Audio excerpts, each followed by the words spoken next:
안녕하세요. 뉴스반장입니다.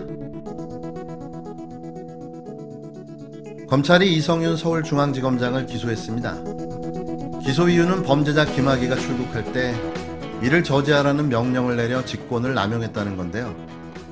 그 전에 이성윤 지검장은 수사심의위원회의 의견을 물었지만 이미 검찰에 장악된 수사심의위원회는 기소 의견을 냈습니다. 알고 계신 바와 같이 공무원의 직권남용은 유무죄를 판단하기도 어렵고 그동안의 관례로 봐도 처벌받는 경우가 거의 없는데요. 그럼에도 불구하고 검찰이 기소한 이유는 따로 있다고 봐야 합니다. 이성윤 지검장 기소의 진짜 이유는 윤석열 가족 수사를 무마해 그의 대권 시도를 도와주려는 정치 검찰들의 속이 뻔히 들여다보이는 수작인데요. 대권을 노리는 윤석열에게는 아킬레스건이 하나 있습니다. 그게 바로 장모와 처의 비리 혐의인데요. 처의 주가 조작 혐의와 특혜 의혹은 검찰의 고의적 수사 지연과 은폐로 수면 아래로 내려가 있지만 장모는 은행 통장 잔고 조작, 불법 의료 행위 등 유죄가 확실한 건으로 현재 재판을 받고 있습니다. 윤석열 장모 수사를 맡은 곳이 서울중앙지검이다 보니 윤석열로서는 이성윤이 눈에 가시였던 건데요. 만약 이성윤이 아니었다면 장모 역시 무혐의로 끝났을 겁니다. 윤석열 일당은 그 전에 윤대진 사건, 옵티머스 사건도 대충 덮었는데요. 한동훈의 검언 유착마저도 수사를 못하게 하고 심지어 휴대폰 포렌식도 하지 않고 여지껏 뭉개고 있는 거죠.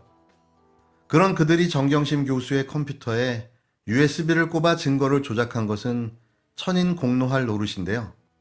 검찰이 이성윤을 제거하려는 1차 목표는 그를 기소해 검찰청장에 못 오르게 하려는 것이고 그렇게 해서 윤석열 가족 수사를 무마시키기 위한 꼼수라고 봐야 합니다.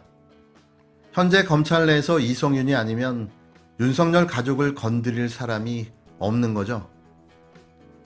결국 조난간 검찰청장 대리체제에서 윤석열 대통령 만들기 공작이 벌어지고 있는 겁니다.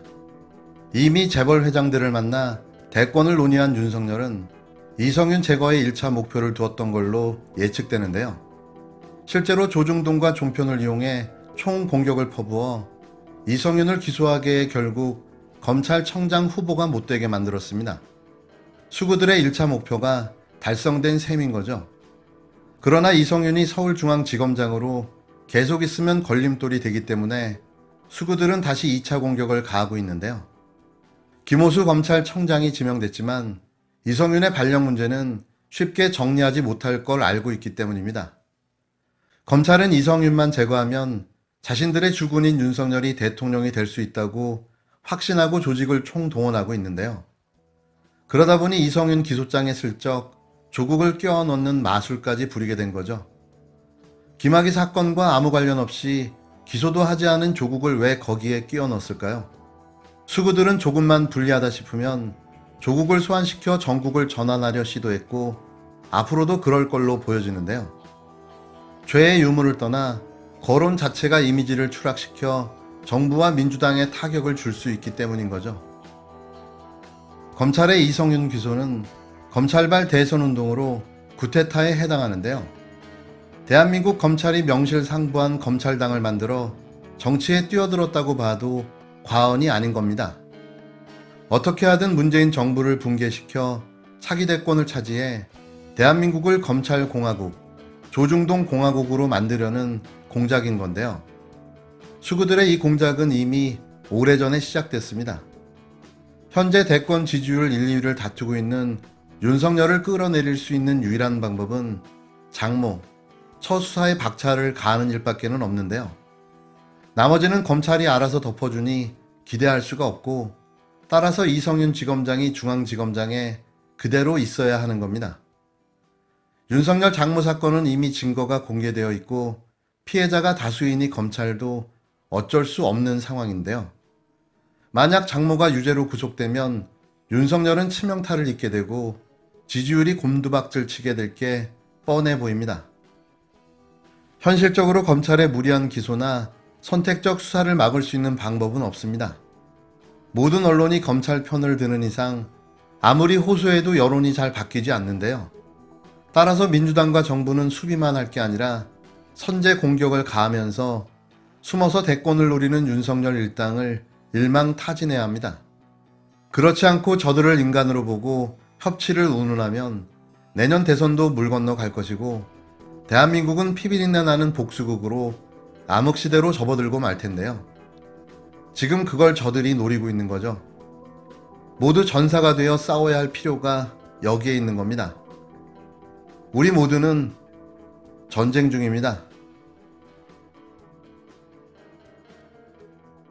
청와대의 임혜숙 과학기술정보통신부 장관 임명 강행을 두고 영부인 배우설이 제기되자 청와대는 물론 여당 의원들도 일제히 의혹을 언급한 황보승희 국힘당 의원을 맹공격하고 나섰습니다.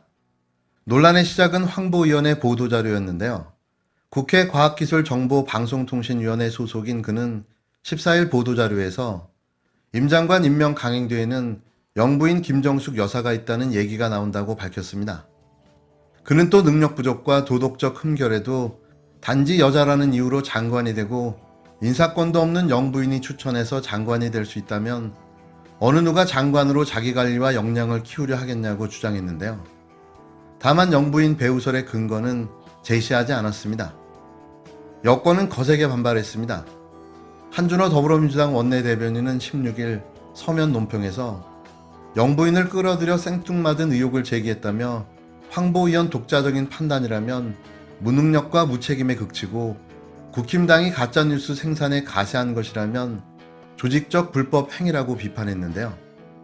그는 국힘당과 해당 국회의원은 발언에 책임을 져야 할 것이라며 정중히 사과를 강력히 요구한다고 밝혔습니다. 친문 성향 여당 의원들도 일제히 반발했는데요. 김남국 의원은 전날 페이스북에 황보 의원 주장은 어디서 들었는지 확인도 안 되는 카더라 소문과 황보승희 의원의 뇌피셜에 근거한 것이었다며 황당하고 어처구니가 없다고 적었습니다. 이어 생방송이나 인터뷰 도중 우발적 실수로 나온 발언도 아니고 SNS에 공개된 글에 의한 것이라니까 더욱 황당하다며 정치 공세의 대상이 정치인, 국회의원이나 대통령도 아니고 영부인이다. 더 신중하고 조심할 필요가 있다고 지적했는데요. 문재인 대통령의 복심으로 평가받는 윤건영 의원도 지난 14일 페이스북 게시글에 황보 의원의 주장에 대해 황당 그 자체다. 구체적 근거도 없다. 어디서 들었다는 것이 전부다라며 대통령에 대한 비상식적 공격을 일삼다 보니 헛발질을 제대로 했다고 비판했습니다. 윤 의원은 품격을 바라지도 않겠지만 저 정도 주장을 하려면 최소한의 팩트 확인은 필요한 것이 아닌가. 무조건 지르고 보자는 심보가 참 고약하다며 즉각 사과하는 게 초선으로서 해야 할 최소한의 양심이며 주장에 어떤 책임을 질 것인지 고민하라고 목소리를 높였습니다. 이도저도 안 되니 또 영부인까지 소환해 정쟁의 도구로 이용하고 있는 건데요. 이런 자격 미달의 국회의원은 누가 뽑았을까요? 이분도 비례대표인가요?